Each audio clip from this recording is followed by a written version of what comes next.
राघव और प्रतीक के साथ बियर बार में बैठकर बियर पी रहा था। संजीव आज बहुत खुश लग रहा था। अरे यार, आज की पार्टी में तो मजा आ गया।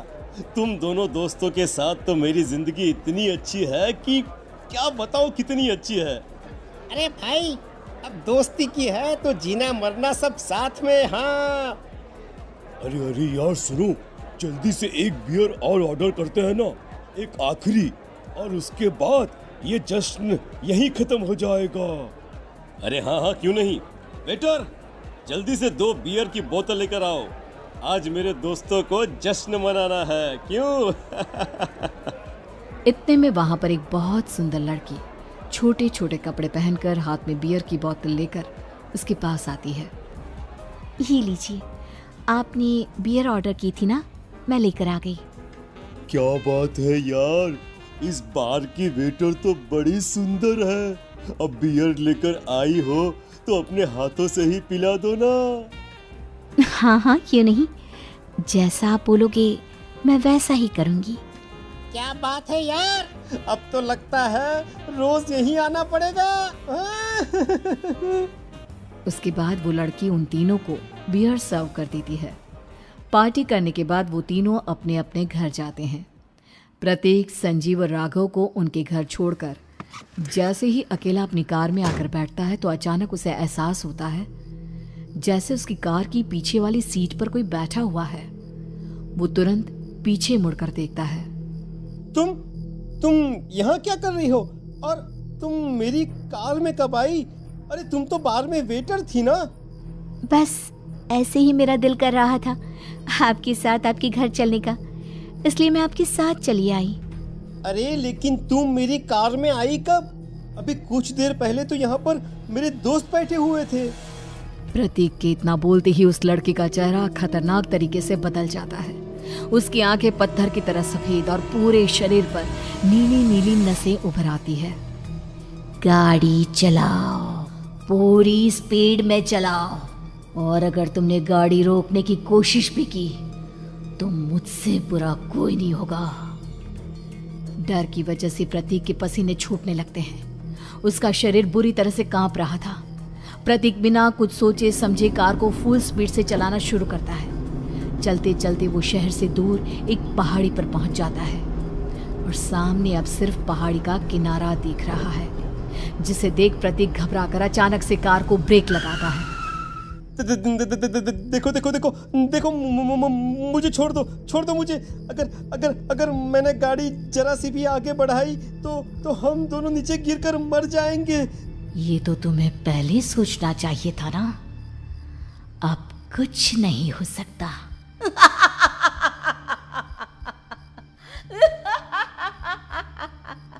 छोड़ दो मुझे। नहीं प्लीज मुझे छोड़ दो। प्लीज मुझे जाने दो। छोड़ दो मुझे। गाड़ी आगे बढ़ाओ। और तभी अचानक से बिना प्रतीक के स्टार्ट किए उनकी कार आगे बढ़ती है और गहरी खाई में गिर जाती है। उसके चीखने की आवाज़ एक चारों तरफ सुनाई देती है।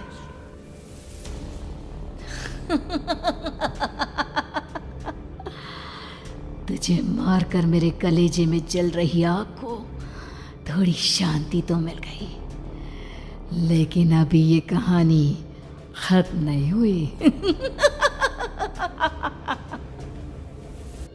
और फिर अगले दिन राघव और संजीव को पता चलता है कि प्रतीक की पहाड़ी से नीचे गिरकर मौत हो गई। अरे कल रात की तो बात है यार, हम सब बैठकर पार्टी कर रहे थे, लेकिन मेरी एक बात समझ में नहीं आ रही। राघव शहर से इतना बाहर उस पहाड़ी पर इतनी रात को क्या करने गया था? अरे यार, वही सोचकर तो मैं भी परेशान हूँ।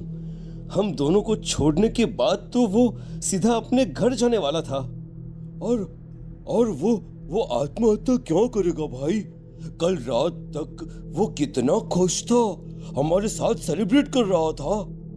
हाँ, लेकिन पुलिस ने तो यही कहा है कि प्रतीक ने अपनी कार को जानबूझकर पहाड़ी से नीचे गिरा दिया और आत्महत्या कर ली। अरे यार संजीव, मेरी तो कुछ भी समझ में नहीं आ रहा है। चल ठीक है, अब मैं अपने घर जाता हूँ। Okay, bye. राघव अपने घर में अकेला था। दोपहर का वक्त था। तभी दरवाजे की घंटी बजी। कौन है? अरे 1 मिनट रुको, अभी आता हूँ।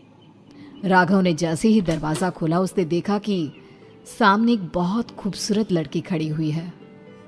कौन है आप और यहाँ किससे मिलने आई हैं? देखिए ना, बाहर बारिश शुरू हो गई थी, मेरी गाड़ी खराब हो गई है। आपका घर नजर आया तो सोचा कुछ हेल्प ले लेती हूँ। क्यों नहीं, आइए ना, आइए आइए। मेरे कपड़े पूरे भीग चुके हैं, क्या आपके पास टॉवल मिलेगा प्लीज? राघव अपने बाथरूम से एक टॉवल लाकर उस लड़की को देता है। थैंक यू सो मच, अब मैं चलती हूँ। अरे इतनी क्या जल्दी है? आप चाहे तो बारिश रुकने तक यहाँ पर रुक सकती हैं। हाँ। लड़की ने पलटकर राघव की तरफ देखा। नहीं, मुझे जाना होगा, मेरा काम बाकी है। और वो वहां से चली गई। उस लड़की के जाने के बाद राघव अपने बाथरूम में नहाने के लिए गया और जैसे ही उसने बाथरूम में देखा तो उसका टॉवल वहीं पर लटका हुआ था।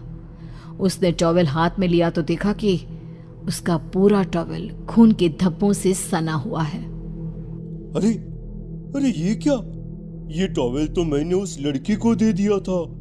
ये वापस मेरे बाथरूम में कैसे आ गया? और इस पर ये खून के धब्बे कहां से आ गए? राघव ने आईने में देखा तो उसकी गर्दन पर एक बड़ा सा चाकू का कट लगा हुआ था जिससे खून बह रहा था, जिसे देख राघव के होश उड़ गए। हाँ, अरे ये क्या? मेरी गर्दन इतनी ज्यादा कटी हुई है और मुझे दर्द भी नहीं हो रहा है। ये क्या हो रहा है मेरे साथ? राघव घबराकर बाथरूम से बाहर आया और अपना मोबाइल उठाकर उसने संजीव को फोन लगाया। संजीव जल्दी से मेरे पास आ जाओ। मुझे लगता है कुछ बहुत बड़ी गड़बड़ है, जल्दी आ जाओ। उधर से आवाज आई, लेकिन वो आवाज संजीव की नहीं बल्कि एक लड़की की थी।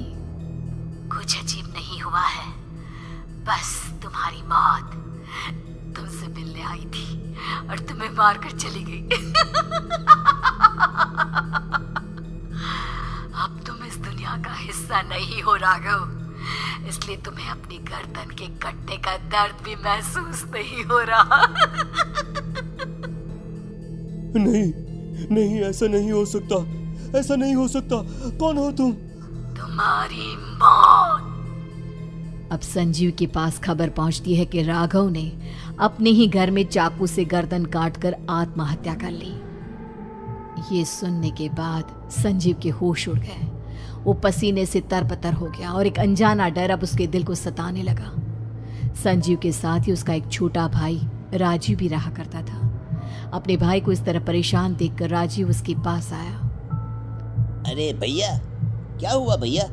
आप इतने घबराए हुए क्यों लग रहे हैं? प्रतीक और राघव की मौत, मेरा मतलब मेरी कुछ समझ में नहीं आ रहा भाई। अचानक से मेरे दोनों दोस्तों ने आत्महत्या क्यों कर ली? अरे वो तो मेरी भी समझ में नहीं आ रहा है भैया। हाँ, हो सकता है कि कोई परेशानी होगी और इसीलिए उन्होंने ऐसा किया होगा। हाँ, लेकिन दोनों की जिंदगी में एक साथ परेशानी और दोनों का इतनी खतरनाक तरीके से आत्महत्या करना, कहीं ऐसा तो नहीं मैं भी मर जाऊंगा? अरे आप ऐसी बातें क्यों कर रहे हैं भैया? वैसे ही मैं इतना परेशान हूँ। जब से अंजलि ने मेरा साथ छोड़ा है तब से सब कुछ बहुत अजीब सा हो गया है। रोज रात को डरावने सपने आते हैं। ऐसा लगता है जैसे अंजलि बार बार मेरे सपनों में आकर मुझे डराने की कोशिश करती है। अंजलि का नाम सुनते ही संजीव की आंखें फट गई और उसके गले में आवाज अटक गई। उसके चेहरे पर घबराहट साफ नजर आ रही थी। कौन थी वो लड़की जिसने प्रतीक और राघव को आत्महत्या की आड़ में मौत के घाट उतार दिया? और कौन थी अंजलि जो बार बार राजीव के सपनों में आकर उसे डरा रही थी? अंजलि का नाम सुनकर संजीव इतना घबरा क्यों गया? इन सवालों के जवाब जानने के लिए देखिए इस खतरनाक कहानी।